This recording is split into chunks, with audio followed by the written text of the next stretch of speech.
era expulsar um povo originário que estava ali. Esse processo de migração se intensifica e os conflitos se intensificam também.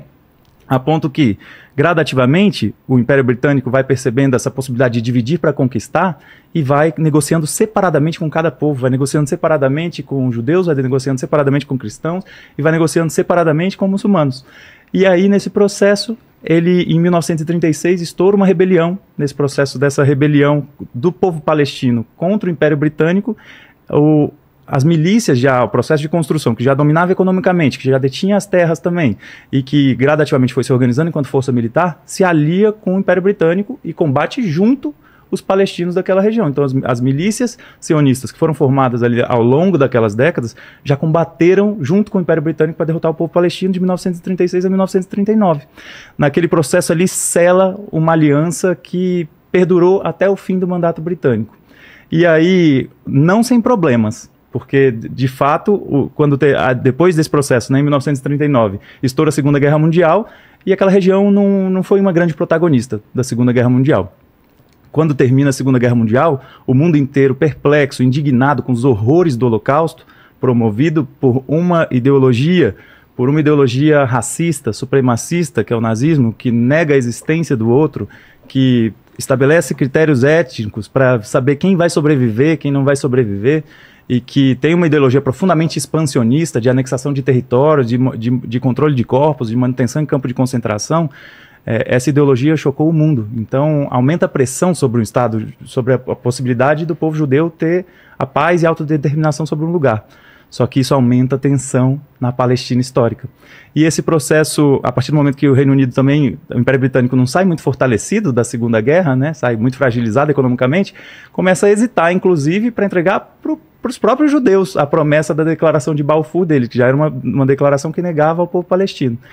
E aí começa aquele processo que a gente chama de insurreição judaica, onde as milícias sionistas começam a fazer uma série de atentados, inclusive a explosão no Hotel King David, que matou 92 pessoas, e processo de ações que hoje são qualificadas como terrorismo. E esse processo dessas ações levaram o Império Britânico a entender que não ia conseguir mais gerenciar aquele processo.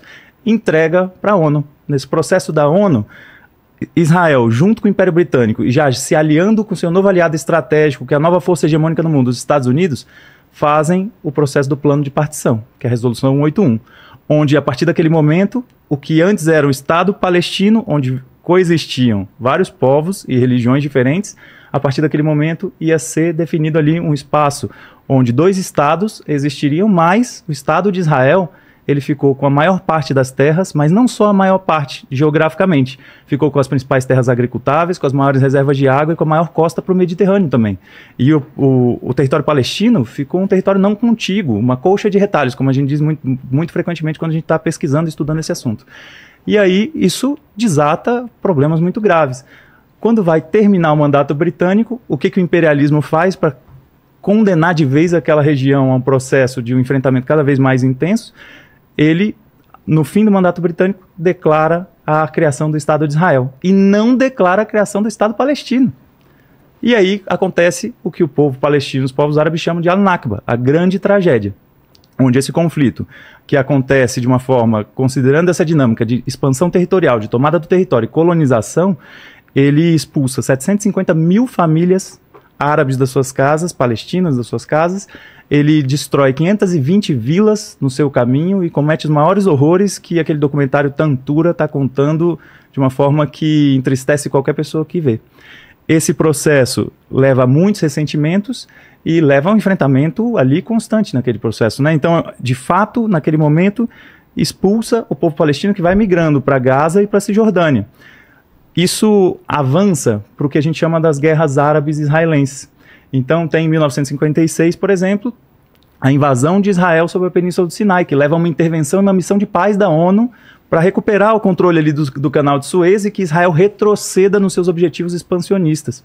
Então leva a uma situação de que o Estado de Israel, que foi criado numa dinâmica imperialista, que foi prometido numa relação privilegiada com o império hegemônico da sua época, o Império Britânico, ele nunca parou com seu objetivo de expandir território, de colonizar e de dominar uma região. Então, isso vai avançando por uma dinâmica que depois que, em 1956, quando Israel tem que retroceder da Península do Sinai e da região do Canal de Suez, por uma missão de paz da ONU, Israel ainda mantém uma tensão muito grande naquela região. E dentro desse processo vem a Guerra dos 6 Dias. Né? Naquele momento, na Guerra dos 6 Dias, é tratado Israel como aquele exército heróico, aquela inferioridade numérica, mas que teve uma capacidade de engenhosidade militar e tudo mais. Mas a gente já estava falando, na verdade, de uma das maiores potências militares do mundo surgindo, num contexto de Guerra Fria, já plenamente aliada aos Estados Unidos, porque em 1956 foi a última vez que o imperialismo estadunidense levantou a voz contra o sionismo. E desde então, não, desde então uma relação estratégica, geopolítica absoluta. E aí a gente, na Guerra dos 6 Dias, Israel toma totalmente, faz ocupação total militar, tanto da Cisjordânia quanto da faixa de Gaza, então o que era Palestina histórica antes, que no plano de partição da ONU, na Resolução 81, já fica a maior parte para Israel. No fim de 1948, 1949, ele já estava além do plano de partição da ONU. Em 1967 ele passa a ter tudo, mas não só tudo ali. Porque o plano expansionista sionista, ele vai além. Então ele tomou as colinas de Golã da Síria e nunca mais devolveu. Então ele tomou parte da fronteira norte de Israel hoje, mas que é considerada fronteira sul do Líbano, e nunca mais devolveu. E tomou a Península do Sinai mais uma vez e devolveu para demonstrar boa vontade. Mas nunca mais deixou de ocupar militarmente a Cisjordânia e a faixa de Gaza. E aí isso avança para um processo depois, ainda tem a Guerra do Yom Kippur, em 1973, e depois disso começa o processo que a gente chama da Primeira Intifada. Quase 20 anos depois... Acabou... Tem bastante coisa ainda? Não, vou acelerar. Pode finalizar. Tá bom. Quase 20 anos depois da guerra... Porque senão, quando o Nasser estava aqui, ele não cronometrou, e aí quando todo mundo ficava 40 minutos, 50 minutos, e aí dá 4 horas e meia, você fica dormindo. Não, eu vou gerenciar melhor o tempo. Eu tenho feito muita aula pública, muita atividade pública e tudo. Tem que resumir 2 horas e 20 minutos. Exatamente, difícil, não é fácil.